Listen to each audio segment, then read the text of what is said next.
All right, so next part of this video, I'm pulling the wheels off. I've got some good ones out in the horde that I think are a little bit better than this pair, at least as far as the tread goes. And I was kind of worried that we had some other issues going on with this because both of these wheels were kind of hard to spin, but I'm pretty sure I found that the issue is because this guy was using this in a really dusty environment, it got a bunch of dust and dirt into the axle.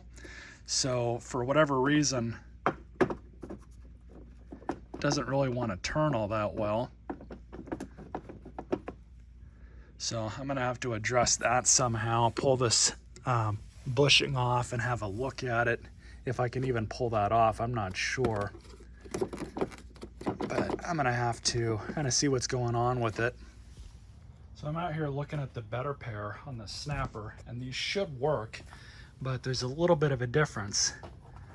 This wheel, I don't know if it just has that bushing that's still in it, but I'm gonna have to probably remove it from the shaft on the other one because you can see here, this thing spins freely. On the other machine, it does not. So I'm gonna have to sort that out and see if we can get that old bushing. So if I can get this thing off,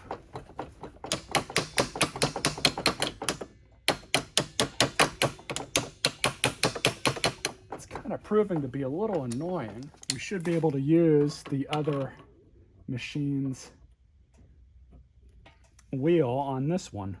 And what I'm trying to do here is not put this thing on too tight, because if I put it on too tight, it's going to compress the bushing and we're not going to be able to get it off. And even though it's spinning somewhat freely right now, it just does not want to move back along the shaft. So I'm just gonna have to kind of keep messing with it, see if I can get it off. Yeah, so I'm gonna have to spend a little time trying to pull this thing off, and I've already had to use this method on all the rust that was along the side here, but there's probably more rust in here right underneath the bushing that I can't get to, and it's preventing me from fully pulling this thing off. So I'm just gonna have to really kind of go to town on it, so to speak, and hopefully we can get it off at that point. Forgot I had a puller.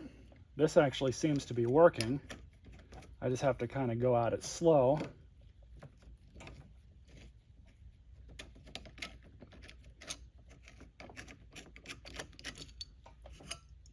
There we have it. So that piece of junk has been removed. Now I can clean the rest of the shaft up. Yeah, we can see how it's a little bit of corrosion on it, but I should be able to remove all that. Not a huge deal.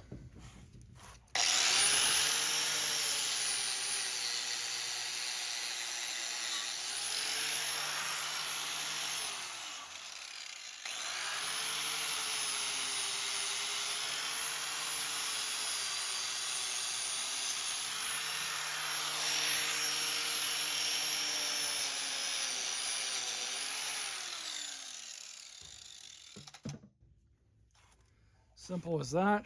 So let's get the replacement wheel. See if everything lines up. And it looks like it does.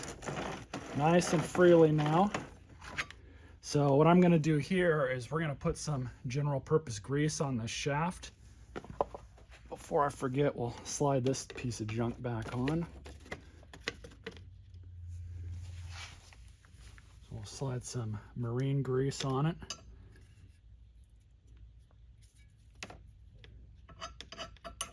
That'll be just enough for us. Throw this on.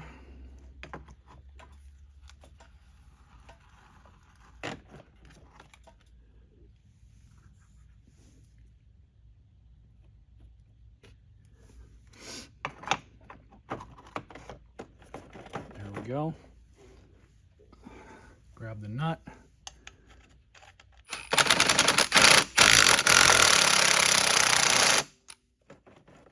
Perfect.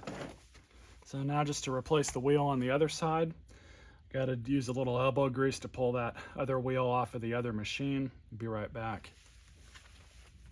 Well, that was easy. So these bushings are integrated with the wheels. It's just that when they're so rusty and they're left outside, they seize to the mower's axle. So both the Troy-Bilt and the Snapper have this on their machines. It's just, unfortunately, when people leave their equipment outside, that's what happens. So thankfully we were able to save both of these wheels, and consequently myself from having to spend, you know, X amount of dollars on knockoffs from Amazon. But they spin nice, so I'm definitely happy with how that turned out. So now we just have to address this blade situation. The original owner put this thing on upside down, so we're gonna have to pull that off. It looks like a brand new blade, amazingly. I am gonna give it a quick sharpen just because it looks like it needs it. But yeah, let's get the proper tools and be right back.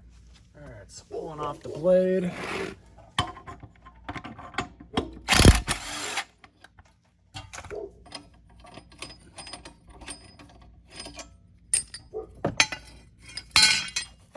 People just run things over like this and they think, oh yeah, it'll just disappear into the bag. It's like, no, not really.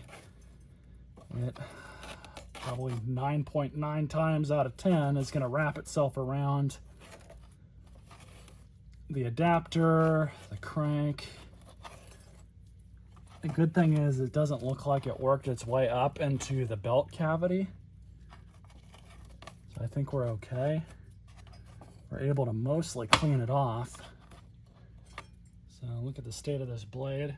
Looks like it's in good shape. A little bit of rust on it, but we should be able to take care of that pretty easily with my bench grinder. So we'll be right back.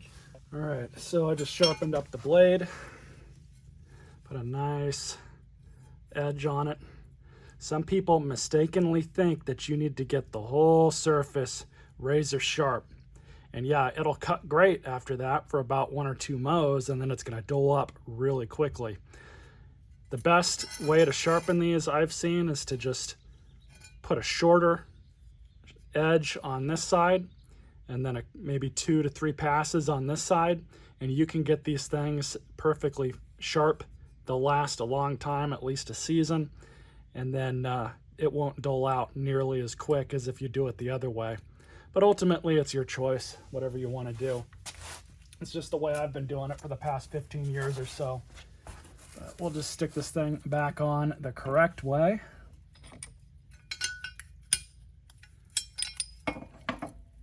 Just like that. And then just a quick tighten. Perfect. So let's get this thing back outside and get it polished and cleaned up, and then at that point it's pretty much ready for sale.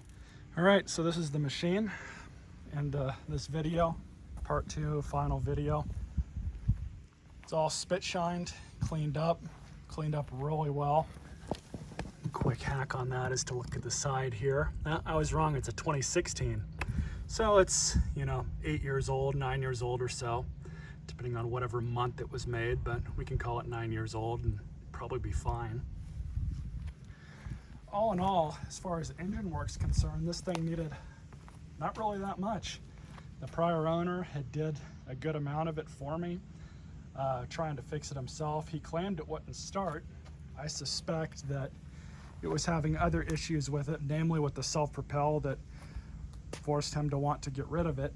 And the wheels were bad as they were, no tread on them, so we replaced those. He had already done the oil, the air filter, and the spark plug, so I didn't even need to worry about that. I just put some fresh gas in it, cleaned the carburetor up in part 1. And of course, the last part of this video, we took the blade off because he had put it on backwards, upside down, and sharpened that. That thing is perfectly fine now. So we'll go ahead and get a final start. This thing has always started in 1 pull since I cleaned the carburetor on it. I think it'll make somebody a nice unit for sure.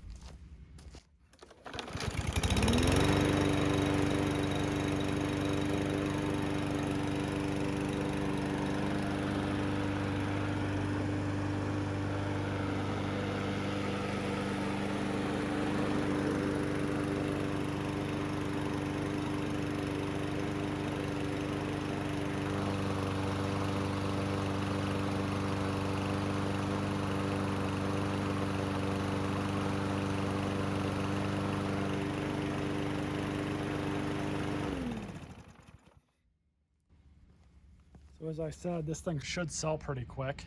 It's not a Craftsman, but Troy-Bilt is typically, in my experience, they go just as quick as Craftsman. Maybe not as quick, but they're definitely up there.